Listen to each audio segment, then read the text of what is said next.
Good morning class. आज हम बात करेंगे चैप्टर 3 के न्यूमेरिकल्स की।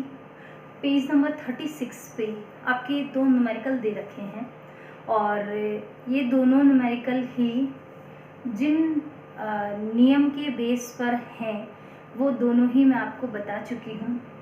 तो सबसे पहला जो क्वेश्चन है वो आपके ये दे रखा है कि कोई रिएक्शन है जिसमें सोडियम कार्बोनेट और एसिटिक एसिड की आपस में रिएक्शन हो रही है। ठीक है, सोडियम कार्बोनेट और एसिटिक एसिड की आपस में रिएक्शन हो रही है और बन रहा है sodium acetate plus carbon dioxide और प्लस बन रहा है जल।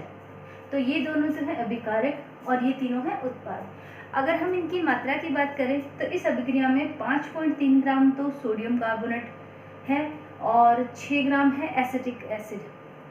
इसके बाद अभिक्रिया जैसे ही पूरी हो जाती है तो जो सोडियम एसिटेट है वो बनता है 8.2 ग्राम। इसके साथ ही कार्बन डाइऑक्साइड बनता है 2.2 ग्राम और जो जल है वो बन रहा है 0.9 ग्राम। तो अब हमें इसमें ये बताना है कि जो द्रव्यमान संरक्षण का जो नियम है जो कि हमने पिछली क्लास में पढ़ा था, उस नियम के अनुसार क्या ये समीकरण सही है या फिर नहीं।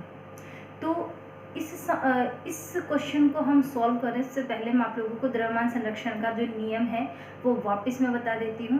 किसी भी अभिक्रिया में ना तो द्रव्यमान का निर्माण होता है और ना ही विनाश, यानी अभिकारक के अंदर जितना द्रव्यमान होगा उतना ही द्रव्यमान होगा उत्पाद में। या हम ये कह सकते हैं कि अभिक्रिया होने से पहले जो अभिकारक का जो अभिक्रिया में भाग लेते हैं उन सबका जो टोटल द्रव्यमान होगा अभिक्रिया पूरी होने के बाद उत्पाद जो बनेंगे उन सबके द्रव्यमान के इक्वल होगा।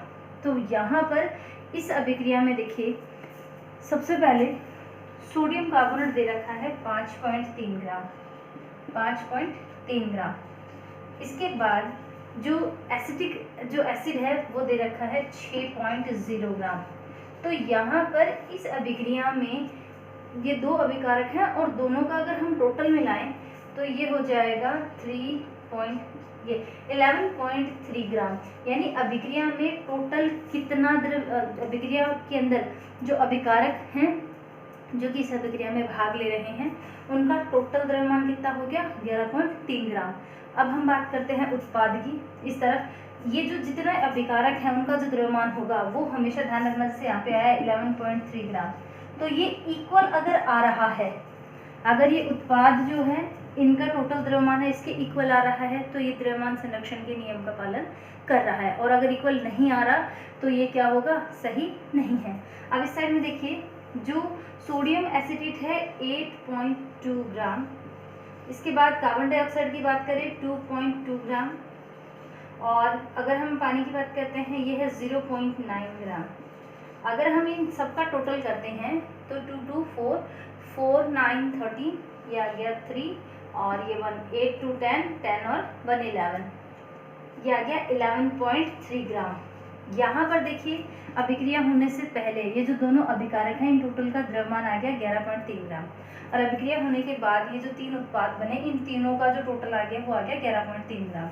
तो यहाँ पे देखिए इसके अंदर अभिकारक और उत्पाद दोनों तरफ ही जो द्रव्यमान है वो इक्वल है। इसका मतलब द्रव्यमान संरक्षण के नियम का ये पालन कर रहा है। इसके बाद देखिए हम बात करते हैं नेक्स्ट क्वेश्चन की। सेकंड क्वेश्चन आपका आता है इसमें, देखिए सेकंड क्वेश्चन है हाइड्रोजन एवं ऑक्सीजन द्रव्यमान के अनुसार 1.8 के अनुपात में संयोग करके जल का निर्माण करते हैं। देखिए अगर हम बात करें हाइड्रोजन की और ऑक्सीजन की, यह है हाइड्रोजन और यह है ऑक्सीजन का अनुपात। हाइड्रोजन और ऑक्सीजन ये जो दोनों हैं इन दोनों का अनुपात है 1:8।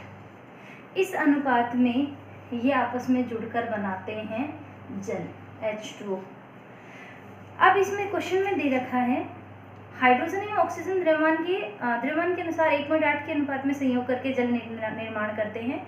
3 ग्राम हाइड्रोजन गैस के साथ पूर्ण रूप से संयोग करने के लिए कितने ऑक्सीजन गैस की द्रव्यमान की आवश्यकता होती है। अगर ये अनुपात है इन दोनों का, हाइड्रोजन और ऑक्सीजन जो है वो 1:8 के अंदर क्या करते हैं, आपस में जुड़ते हैं, यानी ये अनुपात होना चाहिए। अगर ये अनुपात बदल जाता है तो फिर वो जल नहीं बनता।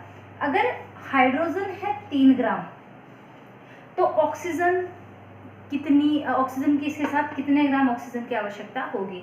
देखो ये एक अनुपात है, हाइड्रोजन का एक अनुपात, ऑक्सीजन 8 अनुपात में आपस में, इस अनुपात में ही आपस में जुड़ते हैं और जल बनाते हैं। अगर हाइड्रोजन है 3 ग्राम तो 1:8 है, अगर 1 का 3 गुना हो रहा है यहाँ पे 3 ग्राम, तो 8 का 3 गुना कितना हो जाएगा 3, और ये हो जाएगा 24 ग्राम। ठीक है, अगर हम इन दोनों को सरल अनुपात में बदले 3 और 24 को, तो ये आ जाएगा 1:8। तो यहाँ पे हाइड्रोजन 3 गुना हो गया, तो ऑक्सीजन भी क्या हो जाएगा 3 गुना हो जाएगा। तो 3 ग्राम जो है हाइड्रोजन के साथ कितने ऑक्सीजन की आवश्यकता होती है 24 ग्राम ऑक्सीजन की। तो आज आप लोगों को ये जो दोनों न्यूमेरिकल क्वेश्चन हैं वो अपनी नोटबुक में करने हैं, और इनमें अगर किसी भी तरह की प्रॉब्लम आती है तो आप पूछ सकते हैं। Thank you.